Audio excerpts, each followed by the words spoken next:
Hello, welcome back to another episode of From Prison to the Streets. I'm Erik. I did 11 years in prison, and I talk about prison stuff. Today, we're talking about how do you know when something's going down in prison? So be sure to like and subscribe, and we're going to talk about this a little bit. Let me say, as we're getting into this is kind of a hard question to answer because so many things go down. It could be a riot, it could be a mass shakedown, it could be a fight. So, you never know. Usually, if there's a fight set to go down or something like that, you'll notice tension between two people or a few people on the yard. People glaring at each other, people avoiding each other.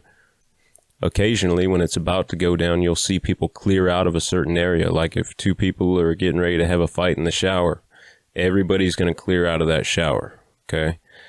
If it's on the yard, people are going to start moving away from that weight pit where it's going down. Wherever it's going to go down, you're going to see people move away from that area. If it's something like a riot, you'll start seeing people kind of stock up on supplies, so to speak.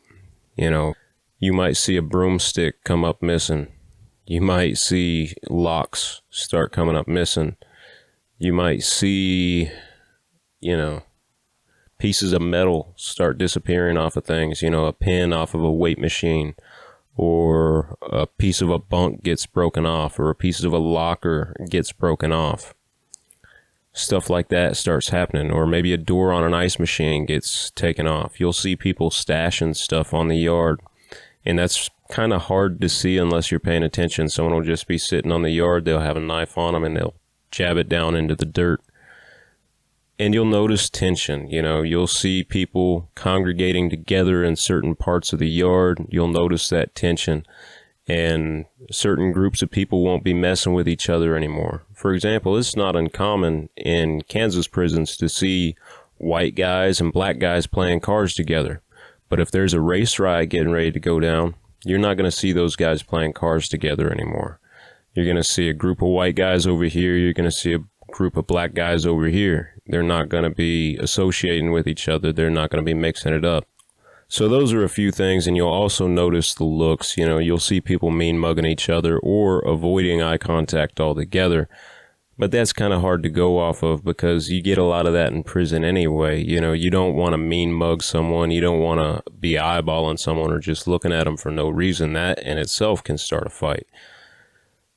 But there's always that tension, and right before it happens, everything gets dead quiet. Prison is a really loud place, and if everything gets quiet all of a sudden, it's kind of an indicator something's about to happen. If there's a big fight going down, a riot or a 3-on-3 or a 5-on-5 or something like that, you'll see people who aren't affiliated start avoiding certain places. So if you fly solo, but the Bloods and the Crips are getting into it in the chow hall at breakfast next morning, you're not going to be in the chow hall the next morning because even though you're not a part of that group, they're going to set off some mace in there. The cops are going to be setting off a lot of pepper spray. There might be some rubber bullets involved or some bean bags. So you don't really want to be a part of that. So you're going to stay in your cell. So if you notice people aren't going to chow, aren't going to yard, aren't going to their religious call-outs, if people aren't going out during mass movements, that's an indicator that something's about to go down. In the case of a big shakedown, the most telling thing is you'll start to see more and more officers on the yard that you don't recognize. Officers from other facilities. When they do a big shakedown, they don't have the personnel at that facility to shake down that facility. They actually need to get personnel from other facilities in the state. So you'll see people from HCF, Hutchinson Correctional Facility. You'll see people from LCF, Lansing. At El Dorado, that was the biggest sign. You'll start seeing cops from Hutch, Lansing, Ellsworth, whatever. And then you'll see the amnesty barrel the night before the shakedown. That is the biggest tell-all. You see, a lot of times before they do a shakedown in Kansas, or this was the case when I was in prison, they will put out a amnesty barrel. And if you have contraband that you don't want to get caught with, like let's say you have a cell phone, tobacco, porn, whatever, you can actually take that contraband and you can just throw it in that amnesty barrel the night before the shakedown. And you won't get in any trouble for it. You won't get a write-up or anything like that. However, it's a trap because even though you're not going to get in trouble for it, they will be watching to see who puts what in that barrel.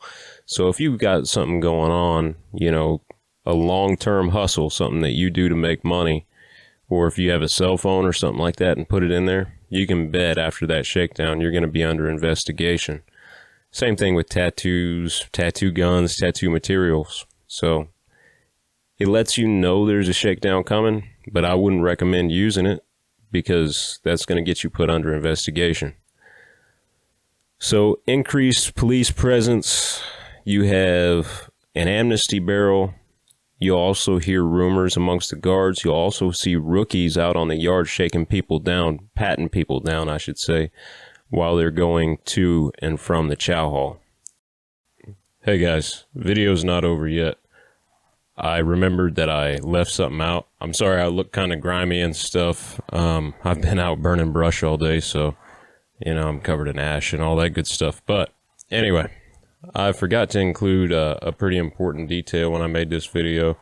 When something goes down and people know there's going to be a big lockdown coming or something like that, oftentimes they will start hoarding stuff. So you'll see people hoarding food, toilet paper, stuff like that.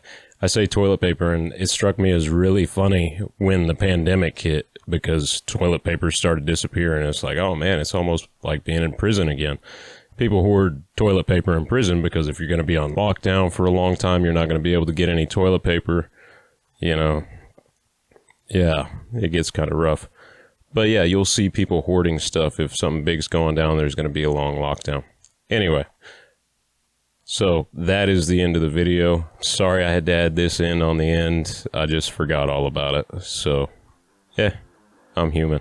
What can I say? Anyway, I'm Eric. This has been another episode of From Prison to the Streets. I will see y'all later.